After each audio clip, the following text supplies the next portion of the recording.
The trade deadline is 10 days away, and shocker, the Rockies still haven't done anything yet. Will the Rockies make a move before the trade deadline, and who could they possibly be trading? We talk about that coming up next on the DNVR Rockies podcast.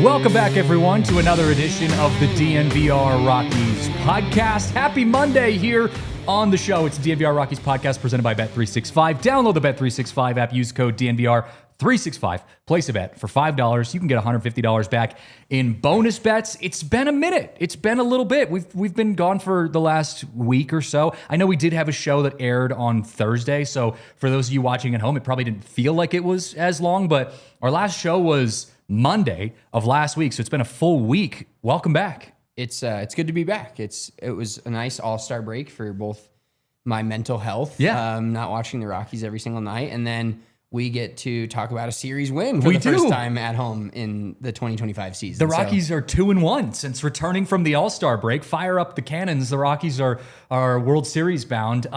It is a good time for certain players to get hot. That is the point of today's discussion, because we are just 10 days away from the trade deadline, and it's a pretty important trade deadline. Last week we spent all week talking about the draft. MLB draft was happening, and it was obviously a very important draft, a draft in which we got Ethan Holiday and a couple other guys that hopefully will build a future here in Colorado.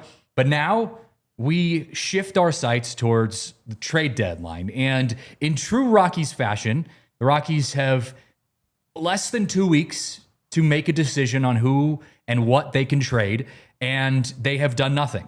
And so let's get into it.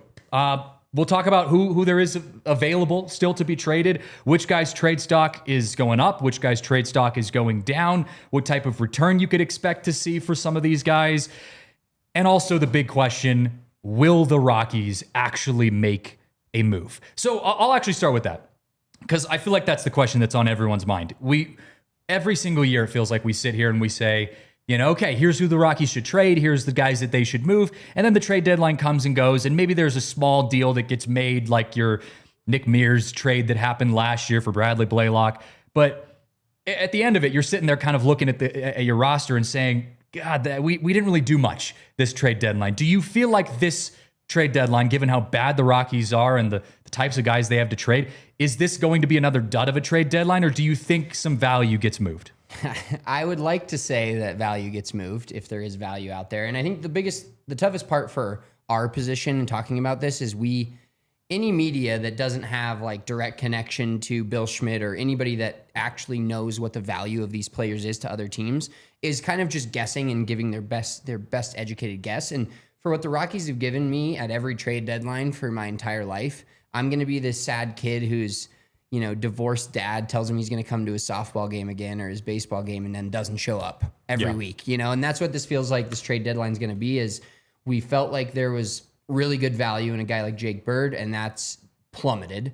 Now Jimmy Herget's coming on and has seemingly good value and has pitched really well over the last month and a half, but you're like, they had him on a pretty team-friendly deal. He was one of another no-name signing in the offseason that we weren't that excited about. It was just like, add another guy to the middle of the bullpen. It's not like they went out and got a closer or got a setup man that throws 102 or whatever. And then you've got Ryan McMahon, who is coming on very strong, hitting almost 350 in his last 6 games, 3 bombs, 5 extra base hits. So it feels like there's at least a guy or two that they should move, but I'm going to guard my heart and speak with my mind and say that there may be one move, but not the 3 or 4 that all these Rockies fans in the comments especially are talking about. Yeah. We tend to overvalue guys. We did that last year with Elias Diaz. We're sitting here yelling at the screen saying, why are you not trading Elias Diaz? And then it turns out no one was willing to trade for Elias Diaz, at least not for what the Rockies were asking for, if they were asking for anything at all. So you're right. Like, you kind of have to take a step back and say, are we being realistic about the guys that other teams want? And if we go down the list, Ryan McMahon has to be on that list. He is in line to possibly get a Gold Glove this year. I mean, he's with Matt Chapman having some issues in San Francisco. You would think Ryan McMahon might have a good shot at getting a Gold Glove this year. His bat has picked up to the point where you're at least not hurting yourself with your offense for Ryan McMahon's sake. So Rymack is a big one. He's at the top of the list for that. German Marquez is another name who's come up as a guy that could possibly be traded. Now, I think it was, let me pull this up here, this quote. I think it was Mark Feinsand. Maybe I'm wrong on that. Maybe it was Heyman, but someone put out an article this morning about basically guys that have upped their trade value over the last, couple months, or last month, I should say. And Marquez was one of those guys. And his overall numbers, he's 3-10 with a 5.57 ERA. But again, you kind of have to grade that on a curve for German because you have no run support with the Rockies usually, so you can't really look at wins and losses, but also you're pitching at Coors Field, so we know that kind of anchors you down a little bit more. And in his final 6 outings before the break, German posted a 2.78 ERA across 32 1/3 innings that included a 6-inning 6-run performance against the White Sox on July 5th. In the other 5 starts, Marquez allowed 4 earned runs over 26 1/3 innings for a 1.36 ERA. So German, I think, is another guy that we could see getting thrown into a deal at some point. I wouldn't be surprised. Yeah, and that's the guy that in the last month, I'd say the 2 highest risers. In the last week, it's McMahon for sure with what he's done the last week. But in the last month, it's been Marquez and it's been Jimmy Herget. But as most of you know, or if you didn't see from the reporting yesterday, Marquez only threw 3 innings yesterday. Yeah. I'm not mad that he cost me a $500 parlay at all, but he also had the shoulder inflammation and is probably going to skip his next start. Yeah. So that, in a nutshell right there, craters his value at least 25 or 30% because another team is essentially hoping that by the trade deadline, he that may be his last start, is a 3-inning start where he had to leave early and he threw non-official count 1 million balls and couldn't put the ball over the plate. So his last outing, if they've been scouting him for 6 weeks, they probably maybe feel pretty good about it, depending upon what we hear with the actual injury. But the last outing leaves a sour taste in your mouth and probably hurts the value a good amount. Yeah. So German's an interesting one because the point you just made is true. But also, like I said, he's had some good outings recently. So there's kind of a balancing game. I think it's one of those things that if you trust Bill Schmidt, which I'm not saying I do, but if you trust Bill Schmidt to work some magic, maybe he could. I don't necessarily say that I'm not saying that I am trusting him on that. So German is interesting. Jake Bird, his value has plummeted. Yes, he still has, 3 years of team control. So theoretically, there's a team that could definitely add him. But the value that we could have seen a month ago, that we could have gotten from Jake Bird, is not the same as the value you would have gotten for him today. Jimmy Herget, his name has gotten called up in the last couple days as someone who is not only just a trade piece, but that is being eyed by multiple other teams as someone who could possibly end up getting traded. Herget's an interesting one. He's one of those guys that I'm like, I just don't care. You're not going to get a big return from him. Maybe package him with German. Maybe, Maybe add him into a package of a couple other players, but I don't really care too much about Jimmy Herget. If he's on the team next year, so be it. If he gets traded for a couple random guys that we don't really know, so be it. So Herget's kind of a no story to me. Yeah, no, and you're exactly right. Herget is a guy that's 31 years old. I'm like, he's 31, he's old, and then I realize his birthday's like a week before mine. I'm like, oh, I'm old too. Yeah. But he's just not the guy that you look towards the future of, a guy that's going to be part of your bullpen. And honestly, a lot of the innings he's been pitching, if you're talking about the value to the Rockies, especially this season, yes, he's been really good. He had until yesterday. He had 5 straight outings with no runs. He's gotten 9 of his last 10 outings without allowing a run. Been really good, striking out a lot of guys. I mean, he struck out 3 guys in 2 innings yesterday. Yeah.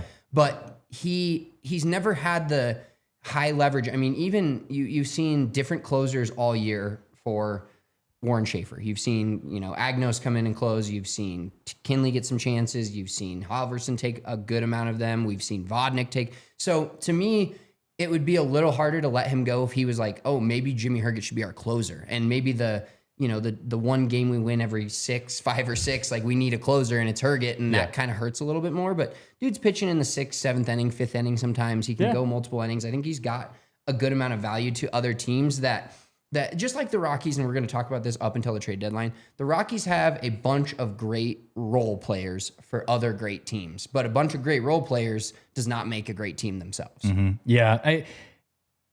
He seems like the type of guy that is more valuable to other teams than he is to the Rockies. Like, Hank made a great point a couple weeks ago when he was on the show where he said, if the Rockies do the trade deadline right, they will be worse in the second half than they were in the first half. And that's a pretty big leap because the Rockies were pretty damn bad in the first half of this season compared to in previous years. So if the Rockies were to handle this trade deadline correctly, and let's say you trade Jimmy Herget, let's say you trade German Marquez, Ryan McMahon, and God, maybe you even can get something for Jake Bird, you're losing a ton of value from your current team as it stands today. Now, again, this is not a team that is going anywhere. They're on pace to be the worst team in the history of baseball, even with all of those guys that I just listed. So to me, it's like, why not? Why not try to get as many types of players, as many guys? Just throw something at the wall. Tyler Freeman is a perfect example, and we'll talk about him later in the show, of a guy that you just kind of threw Nolan Jones at and said, yeah, we're going to make a trade. Maybe we see something in Tyler Freeman. His ceiling felt pretty low, and he's looking like a guy who could be a part of your lineup for the next couple years at least. So why not take the risk with some of these guys? Why not just say, hey, Jimmy, you were great for us. Let's just see if we can get someone else for you because you're not going to be a part of this package moving forward. I'm seeing a lot of people asking about Doyle, Brenton Doyle, whether or not the Rockies should move on from Brenton Doyle. And if you've watched this show for a while, you know my take on this.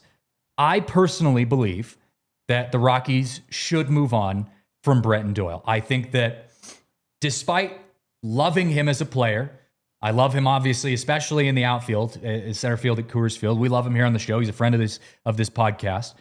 The Rockies are at minimum, 2 to 3 years away from even being semi-competitive as an organization. And that's putting it very positively. I don't think Brenton Doyle is going to be in the prime of his career, and maybe I could be wrong, in the window at which the Rockies could eventually be good again. I think he is a guy that holds some value, that you could get some value from, and that the Rockies should try. Now, I don't think that they will, and I've talked to a couple people close to the organization who have said that the Rockies are probably not going to move on from Doyle just because they need him in that center field at Coors Field. But personally, I think you could possibly get some good value in return from him, and you could bring in a prospect or two. Yeah, see, and I actually slightly disagree with you, but I'm on the same side of if they move him, I'm okay at this point, because I'm on the opposite side of you where if he was the Brenton Doyle that we thought he was going to be this year, and granted, he's had some off the field stuff that I'm not, we're not going to like shame him for or make light of. Like, yeah, he's had a tough season. He's just had a tough season all around, on the field and off the field. But to me, Doyle is part of the future of the Rockies team. But where I stand on this at this moment, when Monday, July 20th or July 21st, 10 days before the trade deadline, is I don't think the value that he has right now is worth, you'd just be selling low on him. Let me put it that way. And I don't want to sell low on a guy like that could potentially be the future. If we sell low on a Herget that's 31 years old, it's not as bad. It doesn't feel as bad. But to me, selling low on a Doyle would hurt a lot more if he becomes an all-star in 3 or 4 years. And then even in 3 or 4 years, if the Rockies start competing at that point, not having that bat in the lineup, not even just the bat, but the glove and the arm, the plus glove, and the defender that he is at Coors Field, I think it would hurt a lot more, especially selling him low. Yeah, no, it's a great point.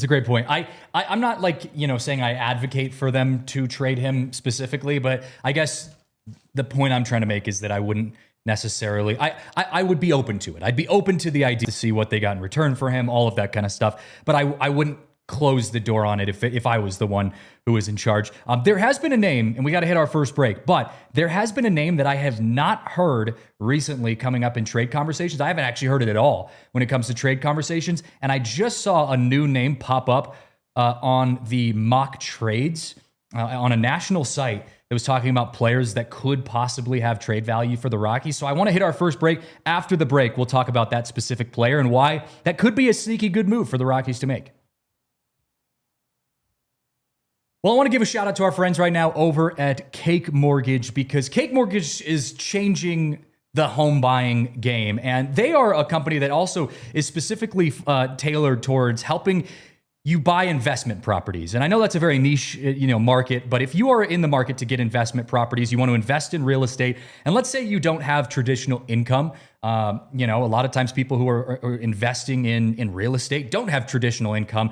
Cake Mortgage helps you get approved for a loan calculated by dividing the property's monthly rental income by its monthly mortgage payment, making things easier for self-employed and investor clients who are credit-worthy but misunderstood by traditional banks. Basically, in layman's terms, if you don't have traditional income, sometimes the banks kind of balk at that. And Cake Mortgage allows you to get approved with all of your income, no matter how non-traditional that can be, so that you can go invest in real estate and start making some money there. This is a great thing for real estate investors, self-employed, credit-worthy borrowers, and anyone who wants to scale a rental portfolio without traditional W-2s or tax returns. So if you've always dreamed about owning income property or you're building your real estate legacy, call 1-800-EAT-CAKE or head to the link in the description, because life's better with cake. Again, head to that link in the description to get started. Cake Mortgage Corporation, equal housing lender, NMLS number 1734623, licensed in Colorado by the Division of Real Estate. Terms and conditions apply.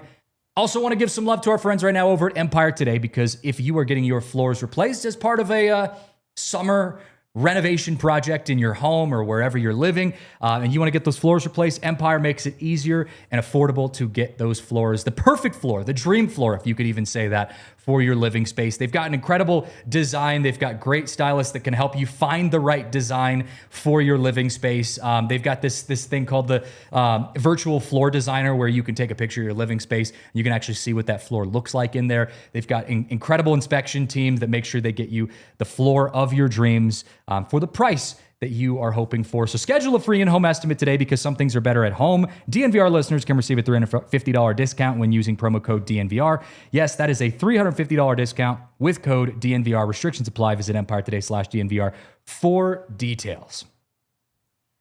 Okay, here we go. New name on the trade deadline list for the Colorado Rockies. This was John Heyman, who is a pretty big reporter covering all things Major League Baseball, said that the Rockies have a new trade piece that we could see getting dealt at this trade deadline. Want to get your thoughts on this. Seth Halverson. Seth Halverson has emerged as a recent trade chip for the Colorado Rockies. And it's interesting because, on May 19th, Halverson's ERA was slotted at 5.3 through about 19 appearances. But he's had some really good outings, and Heyman goes through to break it down, and he's talking about how, part of that 5.3 ERA is from like a couple bad outings that he just kind of got shelled, and it just inflated his overall ERA. But if you take out those couple bad outings, the remainder of his 17 outings prior to that was a 2.65 ERA. He's got obviously a plus fastball. He's got a 50% ground ball rate, which is, top 80 percentile in Major League Baseball. He struggles with walks, but he's got 5 years of team control. So you've got this list of valuable markers that GMs are looking at. The Rockies could possibly move on from Seth Halverson. Is that something that you would want to see, given how many years of team control he has, given how young he is, and the fact that the Rockies need decent pitching if they want to eventually be good again? Is that a guy that you could possibly see getting traded, and would you be okay with that?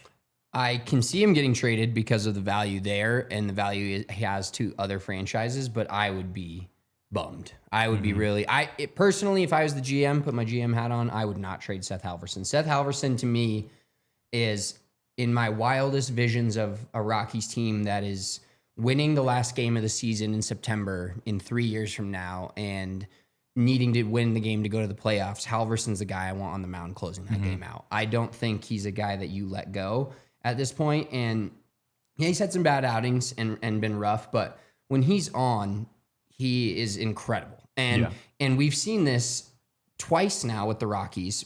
There's one guy, I like to see if the comments can pick this out. There's one guy that's almost identical to Seth Halverson and the way that he came up through the Rockies. He was closer for a little bit. He struggled with some control, threw really hard. And that guy got traded away from the Colorado Rockies and is now an all-star closer and leads the MLB in saves. And that's Carlos Estevez. Mm-hmm. And that guy is what I see Seth Halverson being. And I don't want to sit there 5 years from now like I'm doing with Estevez now. Like I remember Estevez had a save probably 6 or 7 years ago, and he threw 20 pitches, 20 fastballs, and he's 3 out saves, 2 strikeouts, 1 ground ball out or fly ball out, whatever it was. And it was just all fastballs. And that's how good his fastball was. Yeah.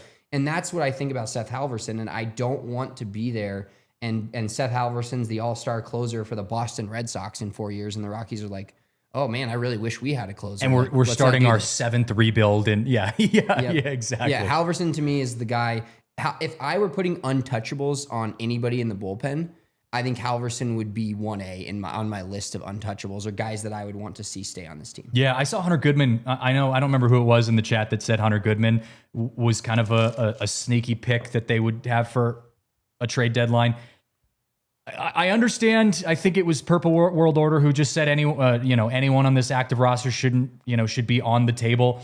There are a couple that you have to at least set aside, specifically a guy like Hunter Goodman. Halverson, I think, is in that boat as well, where you say, this could be the future of our franchise. Chase Dolander, right? Another guy, although he's not playing in the majors right now. He's a guy that you hope to develop into the player that you expect him to be. Ezekiel Tovar on that list in my mind as well.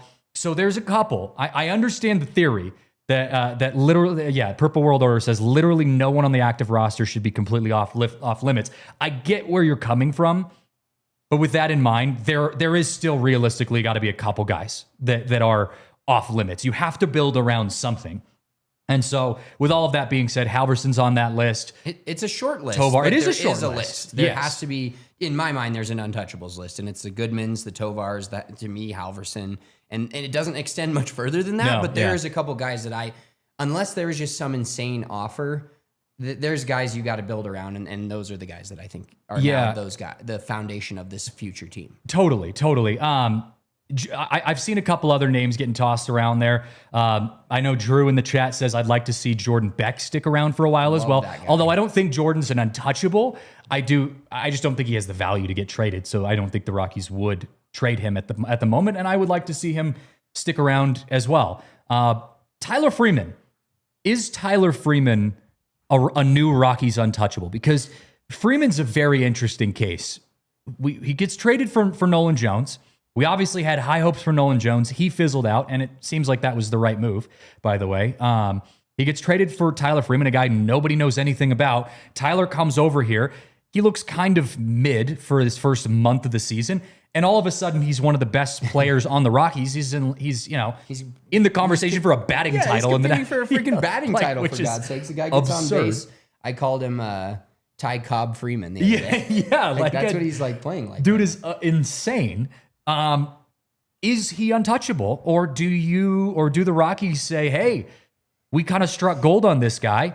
Maybe we don't see him as part of our future. Maybe we package him into a deal or trade him 1-for-1 and try to get some good prospect. I honestly don't think he's untouchable. I want him to be, but I don't think he's untouchable from the pure perspective that right now, yes, this team is really bad. I understand that, but there are some things you have to figure out in the outfield, and there's kind of a logjam there. And to me, I guess if Mickey Moniak is somehow, who's like my new favorite player now, if he's somehow generating some value, then Freeman becomes untouchable to me. But if Moniak's not generating any value and Freeman is, then at that point, Moniak or Freeman becomes the untouchable one. I think you got to keep one of those two. But at the same time, you need to get Yanquiel Fernandez the at-bats continuously. Brenton Doyle's obviously a question mark at this point. Moniak played a good center field yesterday, made a few plays out there, so I trust him enough to play there. Nobody's going to be Brenton Doyle at center field, but you got a serviceable backup and a guy that hits home runs and is a mainstay at the top of your lineup right now in Moniak.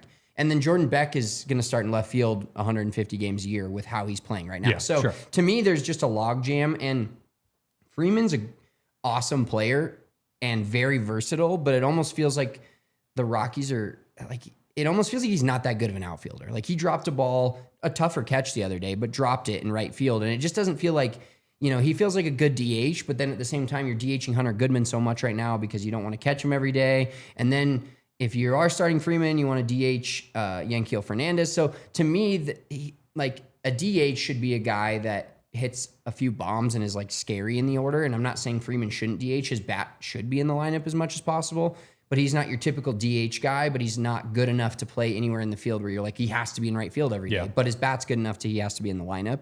So I don't see him as an untouchable, but I also I don't think a lot of teams will hopefully not see a ton of value in him because personally, like emotionally, I want him to stick around. Yeah, it's interesting. I mean, Tyler Freeman is I don't know, he's versatile. I mean, like you just said, you use the word versatile, and that's a perfect descriptor of Tyler Freeman. He can play infield, he can play outfield, but at the same time, you have him in the lineup because of his bat. He's DH'd in multiple games because you need his bat in the lineup.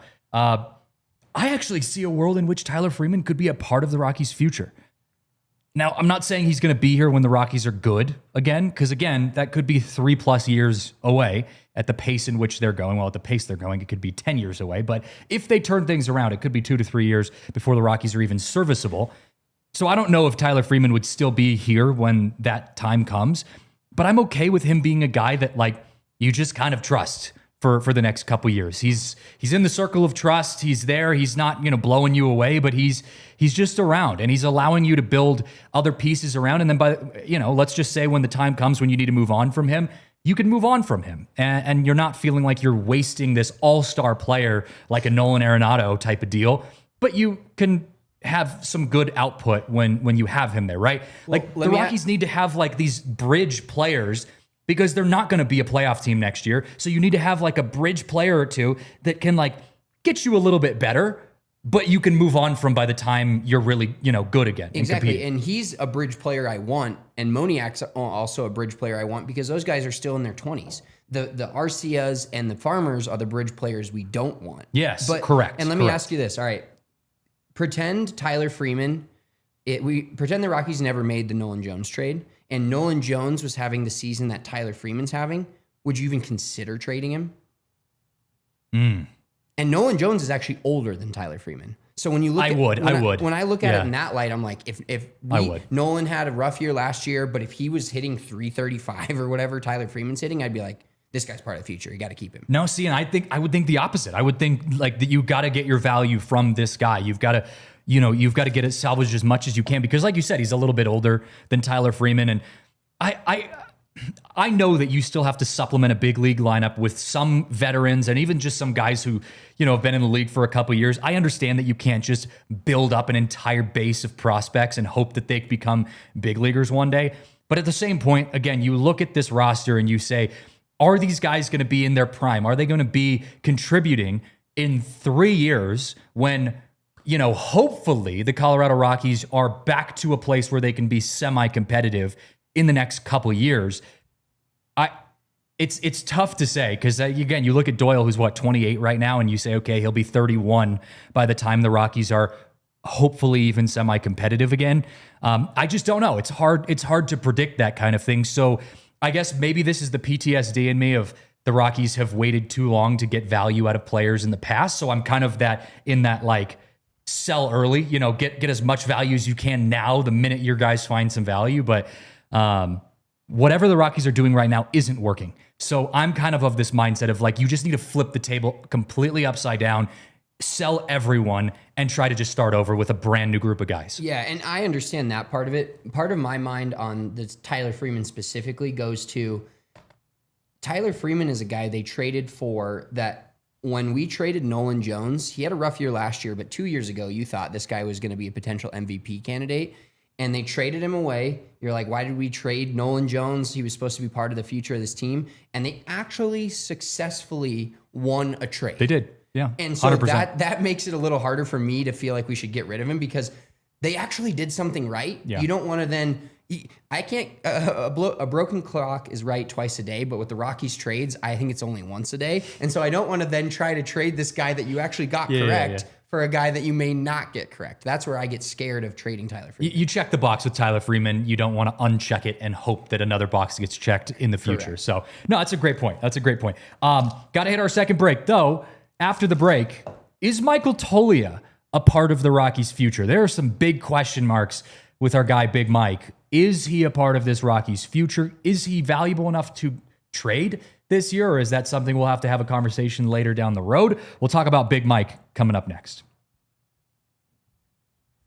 Well, I want to give a shout out to our friends right now over at Bet365, because at Bet365, we don't do ordinary. We have baseball bets. Once again, it feels good to be back from All-Star break. There's real baseball happening. The Rockies won 2 games, so your anti-Rockies parlays probably weren't working if that's what you were going for. So what do you got for the Rockies tonight against former teammate Nolan Arenado? I've got actually a pro Rockies parlay, believe that or not. And this is a simple one. It's only plus 150, so you risk, $10, you're winning 15, but I'm going a little simpler tonight.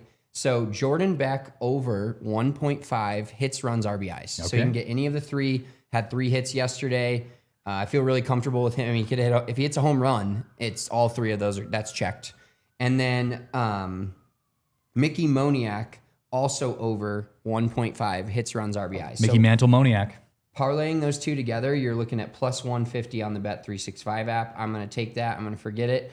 All you really need is a Jordan Beck, depends upon where they put the lineup tonight. But if Jordan Beck hits before Moniak, Beck single, Moniak dinger, both of those have already hit, and it was the first inning. That's what I'm hoping for tonight. All right. I love it. Use that code DNVR365 when you sign up on the Bet365 app. See why it's never ordinary at Bet365. Must be 21 or older and physically located in Colorado. Please gamble responsibly. If you or someone you know has a gambling problem and wants help, call or text 1-800-GAMBLER.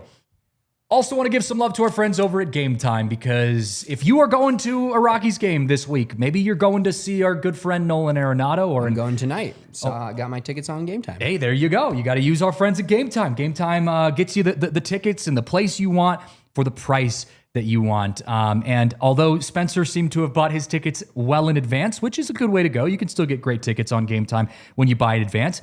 Sometimes the best move is waiting right until first pitch. We know it's not going to be sold out. There'll still be plenty of seats available, and those ticket prices go down lower and lower as you get closer to first pitch. So use that Game Time app, download the app, take the guesswork out of buying tickets with Game Time. Create an account, use code DNVR for $20 off your first purchase. Terms apply. Again, create an account, redeem code DNVR for $20 off. Download the Game Time app today. Last minute tickets, lowest price guaranteed. All right, we got to have the Big Mike conversation. It's not a good conversation, unfortunately. Is he a part of this Colorado Rockies future? Oh, man. Every Charlie Condon home run makes me think less and less that he is part of this future. And that's the only thing really pushing me towards them not fighting through it. I mean, you have some stats in here, and the K rate is absurd. Insane. And there has been some power there, which you can live with the K rate, not that high, but you can live with a K rate that's a little higher than average if a guy hits home runs and hits for power. But he is, if you look on the Bet365 app or any app, you can get over 1.5 strikeouts for him almost every night at like even money, and it's pretty much guaranteed. And yeah, it without Charlie Condon though, I would be more like, all right, we got to give this all the rest of this year. I'm not saying Condon's getting called up this year. That'd be cool, but we know it's probably not going to happen. But he's on the hot seat. Let's put it that way. And there's somebody that you actually believe in the future could take his place. So that to me makes it more like he's got some more pressure on him than 2 years ago when he came up and you're like, we got nobody in the fucking system that can play first base. This guy's got a decent glove at first base. He's a switch hitter, which he shouldn't be, but he is. And you're like, this guy's our future first baseman. We're going to give him a long leash and let him work it out. Now you see Condon already in AA hitting dingers. You're like, well, your seat's getting hot, buddy. It is. And it's a really good point about him getting pushed by Condon, because you're right. If Condon's not there, this becomes a totally different story. And as Cole mentions in the chat, he's got team control through 2030. So, you've got plenty of time to wait it out if there wasn't someone pushing from behind. Now, we're still very early with Charlie Condon. Jack Caglianone got called up, for Kansas City, obviously in the same draft class as Charlie Condon. And Caglianone, besides hitting an absolute moonshot, is not actually playing that well. His bat has not gotten to where he needs to be. You could make the argument, our good friend Henry Chisholm always does, that the Rockies hurt their prospects more by rushing them up to the big leagues. So you still have time with Big Mike. And God, I hope he figures it out. I really do. I feel very positive about Michael Toglia and what he could be if he was to turn things around. We saw him at the end of last year kind of start to do that. His K rate went down, his average went up, his on-base percentage went up. Like if you look at his month-to-month improvements, he was almost doubling his stat lines every single month going into the end of the season. Like he was on pace to get to the place that you wanted him to be. But this year, he's on pace for 200 strikeouts. He has the highest K rate all time.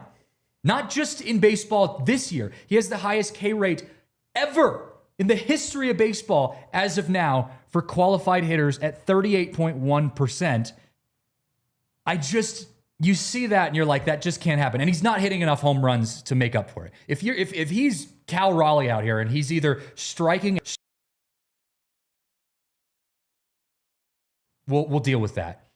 But that's just not the case. He's not hitting enough home runs to balance that out. So when you have a near 40% K rate, I mean, you're striking out almost half of your at-bats. That just can't be sustainable. And that is the exact problem the Rockies need to fix with their entire franchise. I am very nervous about Big Mike. Yeah, and the other part of, baseball, obviously everybody plays two ways. They hit and they play defense. And we talked about this team being a good defensive team. Bill Schmidt talked about it. And let's just face the facts. They're not a good defensive team. No, Big they are Mike not. They're is the one worst, part of that. actually. He hasn't been that good this year. And that's another part of what you look at, especially in a first baseman. I mean, it's hard as Rockies fans because Todd Helton held it down for so long and now is a Hall of Famer. And you're like, can we just get another Todd Helton? And those guys don't just grow on trees, obviously, but we hoped Toglia would be somewhat of that, a guy that could play first base for 10 years at Coors Field. And his defense hasn't been great. His offense has been pretty tragically bad in the way of strikeouts. And then you're sitting there with Charlie Condon in Double-A. Like there's a real life replacement that is your top or one of your top three prospects in the entire organization that will probably play this position at the major leagues. Yeah. So now his leash is getting shorter and shorter with every strikeout that he obtains. Now, don't get me wrong. Charlie Condon also has a high K rate, but he's, 22, 23 years old? I mean, he's a young kid. So I'm not as concerned about Charlie Condon as I am Michael Toglia. And Cole brings up the point, Tolia's not untouchable, but he's too intriguing to give up on in the Toyota chat. Toglia is not untouchable, sure. You're right. I mean, Toglia could get traded tomorrow. He could be part of these trades that we've been talking about.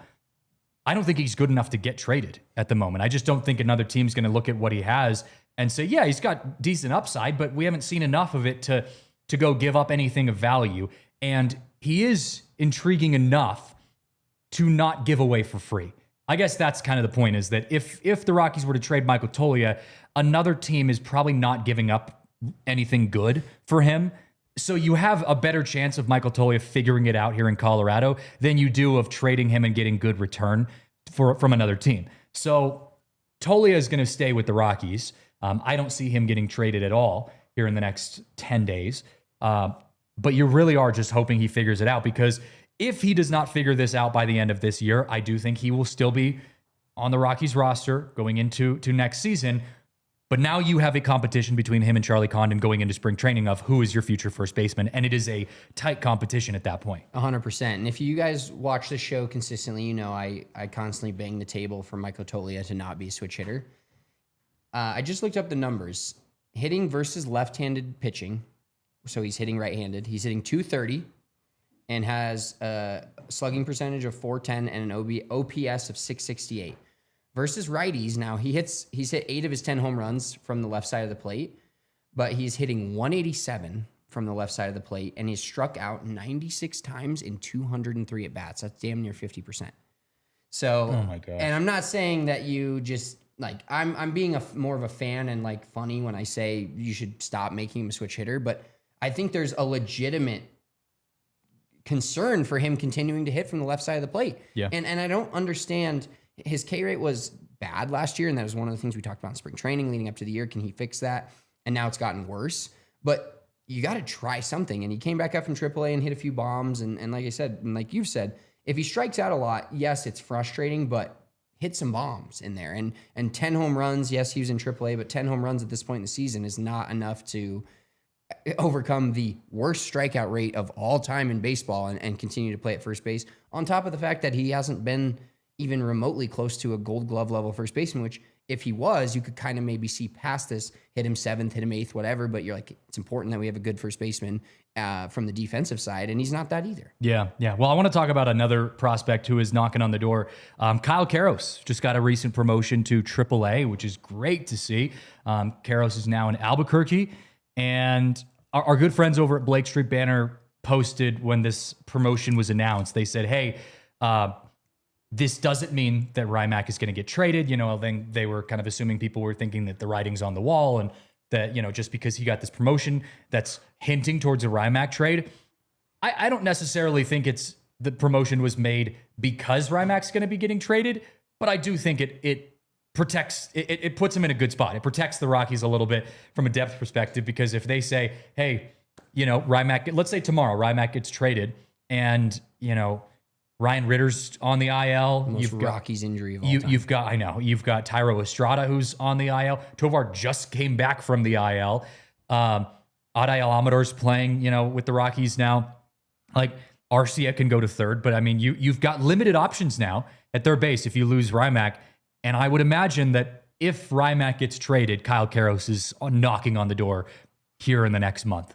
Yeah, and hitting 289 this year in, mostly AA, a little bit of AAA.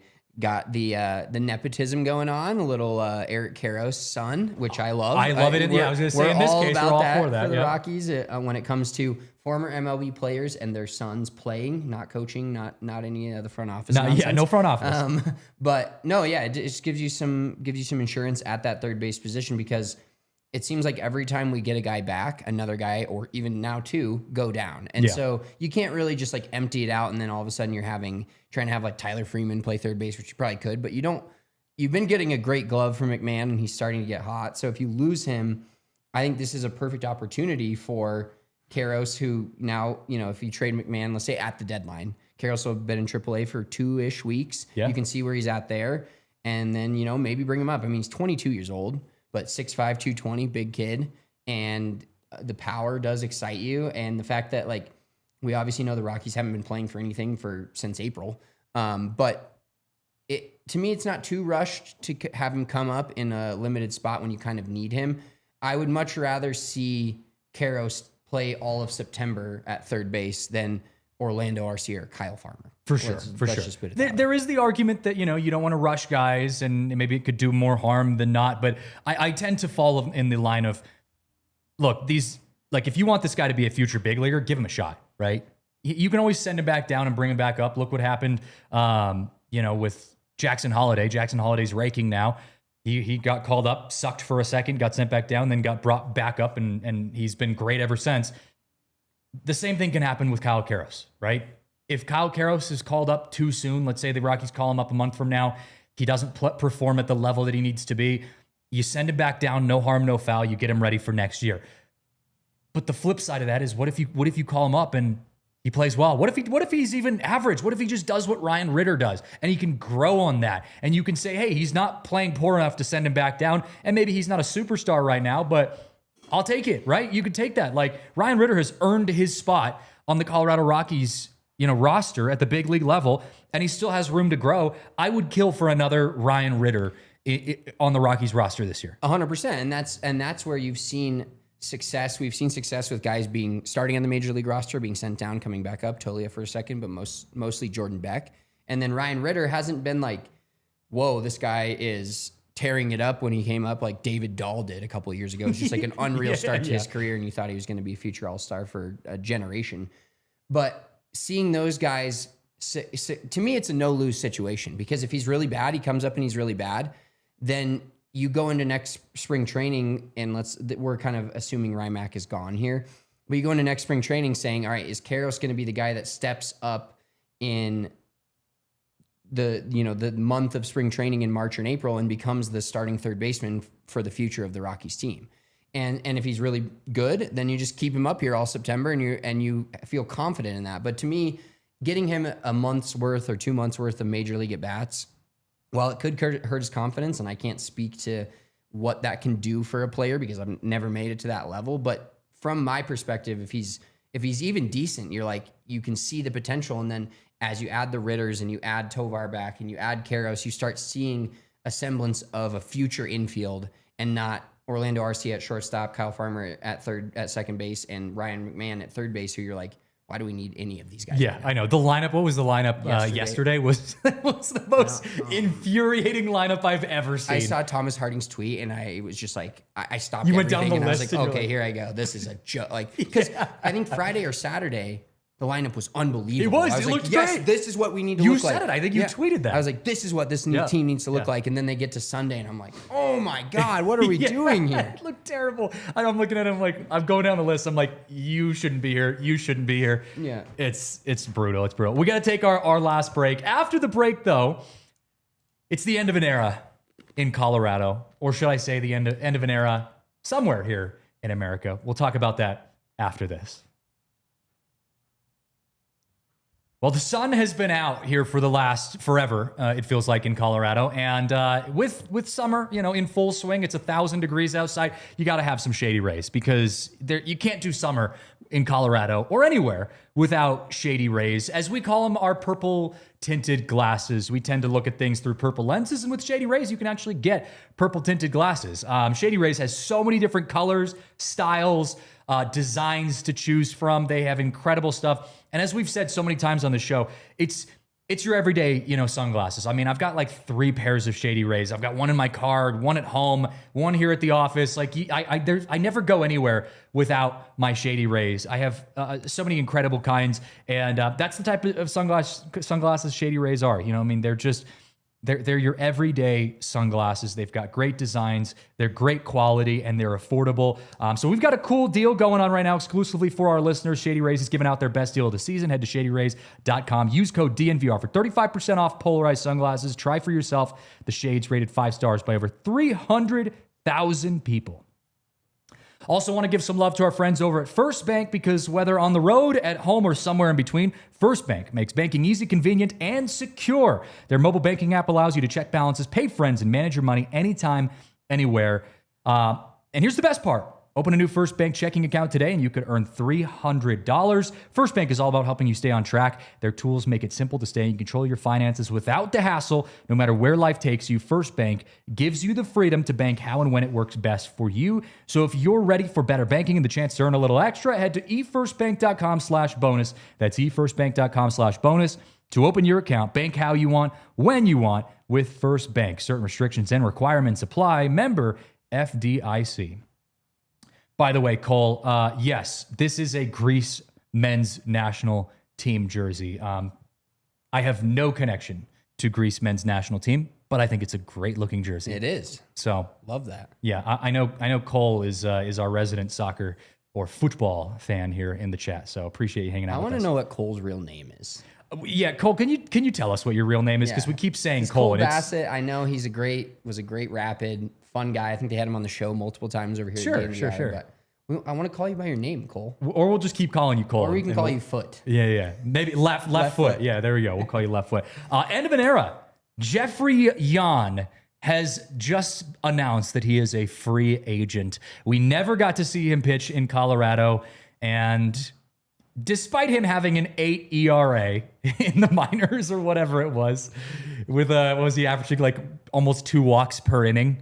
The memories were great.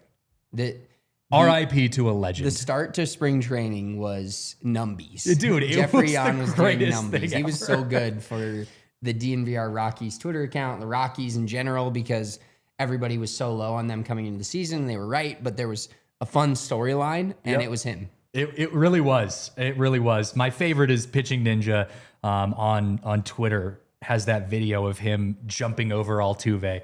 Just one of my favorite videos. When we do our season recap, and God, what a depressing show that's going to be. That's going to be one of the bright spots where we look back and say, we had the Jeffrey on era in Colorado, and oh, the fun we had with him. We had positive national attention for spring training. 5 seconds, at least 5 seconds.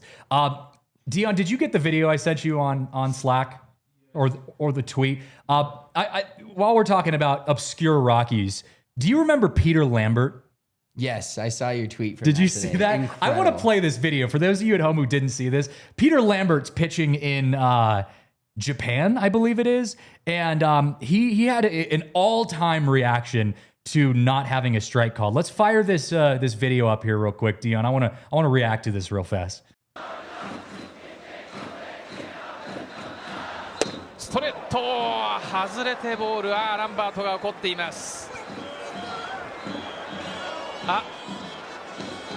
暴言を吐いてはいけません。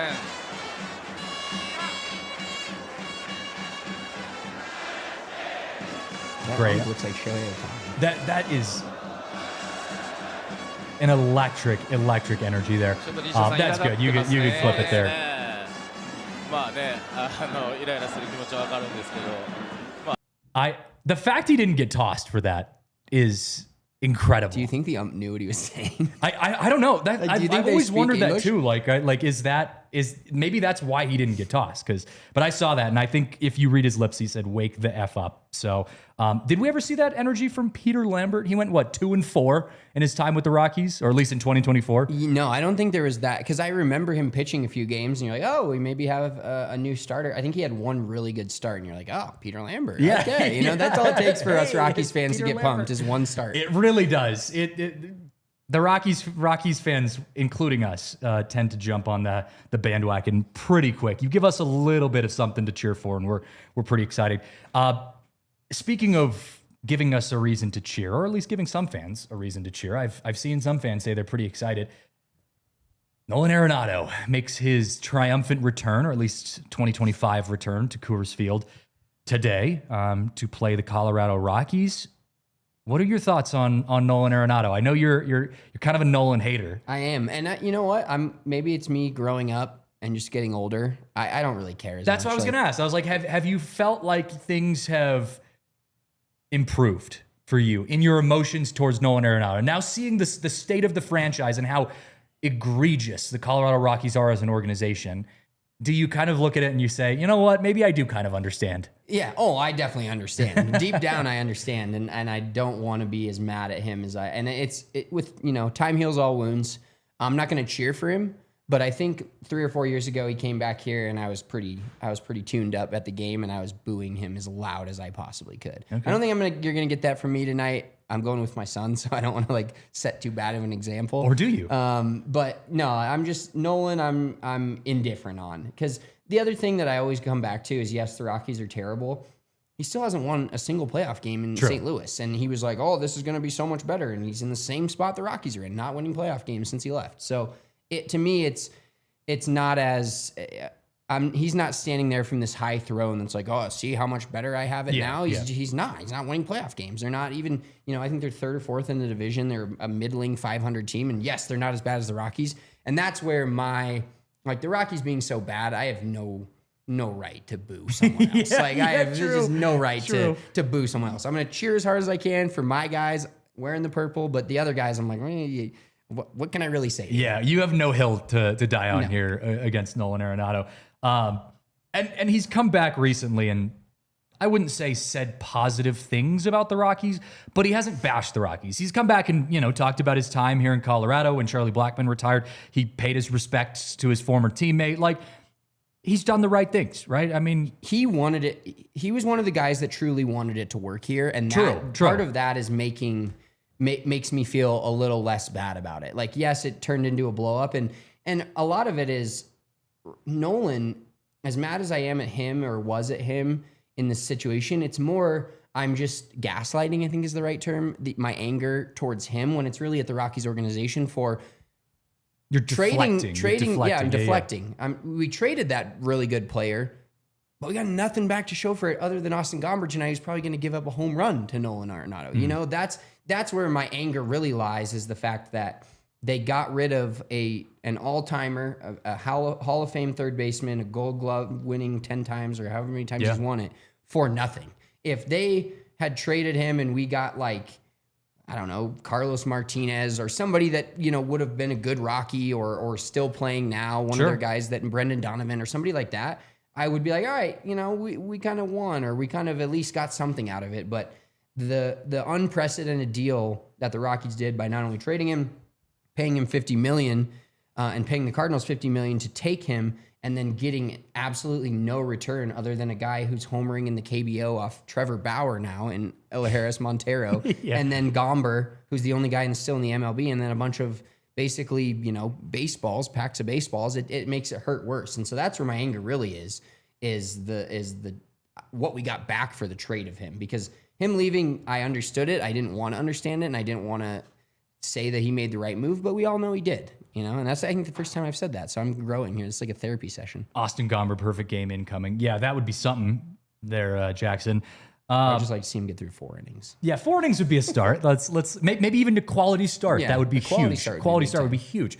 I don't want to have like this whole conversation right now, but Nolan Arenado, if he ends up going into the Hall of Fame conversation, is he a Hall of Famer as a Rocky or a Cardinal? I think he's got to be a Hall of Famer as a Rocky, just because he hasn't been that. I haven't looked up his stats. I try to avoid everything from him ever since he left here. But like, he hasn't been with St. Louis what he was with the Colorado Rockies, which is national attention. Every day he's making a play that's on SportsCenter top 10. He's hitting walk-off home runs on Father's Day. He's bleeding from the side of his face. He's going to the playoffs. Yeah, he's going to the playoffs and playing really bad there, unfortunately. I know. Part of it I still hold on to as well. Yeah, but sure. yeah, like he and I mean, he might get traded again, or let's say the Cardinals don't go to the playoffs again this year. What has he done in St. Louis? Yeah, nothing of note that he didn't. I mean, he'll probably go in as a Cardinal just because I don't know if he gets the choice or how that works, but he would definitely not want to go in as a Rocky. But if you break down his career and just say he played for this team, you don't say the Rockies because then it changes how people view it. He played for this team for this many years and won these awards, and he played for this team for this many years and won these many awards. Oh, and they both won. Actually, the Rockies in his career have won more playoff games than he won in St. Louis. It's like, I just have such a hard time with a team like the Rockies claiming Nolan Arenado, like if he was to make it into the Hall of Fame, claiming him as their Hall of Famer because of how poorly they fumbled that trade. I mean, that's the thing for me. I don't blame Nolan. If Nolan Arenado goes into the Hall of Fame, who gives a shit who he goes into the Hall of Fame with, right? Like, but as a fan of the Rockies and someone who covers the team, I just look at that and I'm like, the Rockies don't deserve Nolan Arenado to be a Hall of Famer in their organization. They don't deserve that. You ruined that chance. That's my take on it. We've got a minute, 30 seconds actually, before we hit the one hour mark. I have a couple more things I want to get to just real quick before we finish. So if you are watching on television at home, or wherever you watch on television, head over to thednvr.com to continue our conversation. We are heading into overtime, or as we like to call it, extra innings here on the DNVR Rockies podcast. So head over to thednvr.com to continue the conversation. Got to switch gears back to the trades conversation real quick before we finish. There's been a lot of conversation of what types of players the Rockies should go after. Obviously, prospects are a big, that's a big part of it because the Rockies need guys that are going to be good later in their careers. But there was some outlet, and it was like a reliable outlet, that posted the other day saying that the Rockies were in the running for Eugenio Suarez with the Diamondbacks, because Suarez is obviously a guy who's available to be traded for the Diamondbacks. He's in the conversation of guys like the Yankees, the Dodgers, other teams of that, the Cubs, other teams of that nature. He's also just an incredible player right now. So I wanted to address that. The Rockies would be idiotic. As fun as it would be to have Eugenio Suarez as a Colorado Rocky, it would be the worst decision in the world to bring in Eugenio Suarez. Let me twist this on you real quick. If it would be idiotic, let's start with that. But if the Diamondbacks thought the Rockies had good enough prospects to trade Eugenio Suarez to us, we should take that deal. But it would be like everyone. You would be trading Charlie Condon, Zach Veen. You would trade everyone. You would have to at least trade Charlie Condon. You'd have to give up your best prospect. Dolander might end up having to get thrown in to that mix. And then you'd probably end up trading someone who's currently on your team. Like you would probably end up trading, I don't know, Tyler Freeman, right? Yeah. I'd have to see the deal. I'd be intrigued. I would be intrigued because too. I don't. It just doesn't do anything for you in the future. Yeah, no, 100%. But I just don't think like if another team thought we had some, better than top ramen in the shelf, to go back to a couple weeks ago show. If we had better than top ramen in the shelf and they wanted it and they wanted to give us a filet mignon like Eugenio Suarez, then I'm in. Yeah, I know, I'm in for the trade. I mean, it would be more exciting than Chris Bryant, as Steve says. Our big deal, our big move that the Rockies have made. God, I just hope they do something. Just anything. Give us something to talk about. We have agreed, by the way. If we are able to, we are going to be doing an emergency podcast no matter what deal is made. So I don't care if you trade. I'm on Herget. If you trade Jimmy Herget for some pocket lint, I'm jumping on an emergency pod if the Rockies do something. Before we finish the show, we always do our Circle of Trust every Monday pod. Circle of Trust for me. Hunter Goodman still firmly planted in the Circle of Trust. Had a homer just a couple days ago before you took him out of the lineup like an idiot. Let's not talk about that. Tyler Freeman fully in the Circle of Trust as well. Is there a pitcher in the Circle of Trust right now?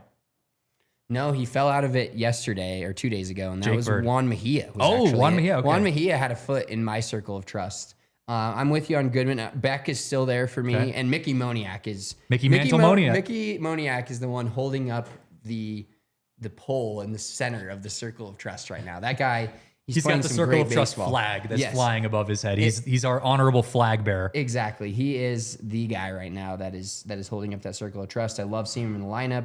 Versatile, can play right field, can play center field, hitting bombs. And, Ryan McMahon is moving towards that, but like he's moving towards someone else's Circle of Trust. So it's like hard to see. I only look at my own Circle of Trust. Yeah. I don't want him to be he can be in the Yankees Circle of Trust in 2 weeks. If he's here in 11 days after we're done crashing out, we can put him back in the Circle of Trust. If he continues this last 6-game pace, very small sample size. Yeah, exactly. Left Foot in the chat says Halverson in the Circle of Trust. Do you agree?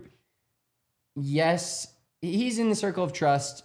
I think the Rockies are so hard. Any of their like bullpen guys they don't win enough games to be in the Circle of Trust to me.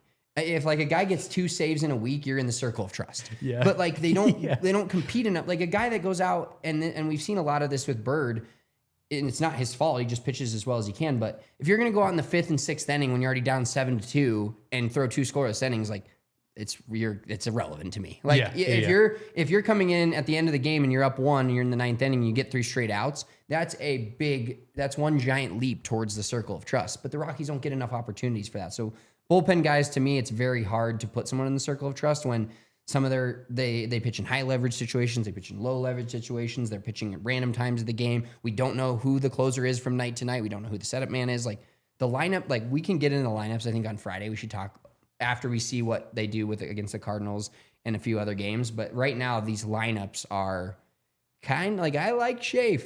I like him a lot, but I'm kind of lost on what the fuck he's putting out there. Yeah, it is tough. And you're like, oh, we're ahead in the 7th. It's Mejia or Tyler Kinley. Oh, we're down in the 5th. It's Jake. Like what? There's no math equation to what they're doing right now. And that's not that they're winning games doing anything right, but they're also confusing the shit. You know who we should have on the show Friday? D-Mac. Because D-Mac hates the lineup thing just as much as you do. Let's get him on. I got to reach out to D-Mac, see if he'll jump on our show on Friday. That would be electric. We're going to finish on this comment, Burge, with the comment of the day in the chat. Anyone in the Circle of Trust needs to be traded. You're not wrong. You're not wrong. We'll be back on Friday with our next edition of the DNVR Rockies podcast. Hopefully, we have some good stuff to talk about on Friday because the trade deadline officially wraps up Thursday of next week. So, like I said, 10 days until the trade deadline finishes up. Got the Cardinals in town and the Rockies go out back on the road. We'll be getting you guys all the coverage on DNVR Rockies socials. Thank you, Dion, for pressing the buttons, making us look good. We'll see you guys next time. This has been the DNVR Rockies podcast presented by Bet365. We all silly like the mayor.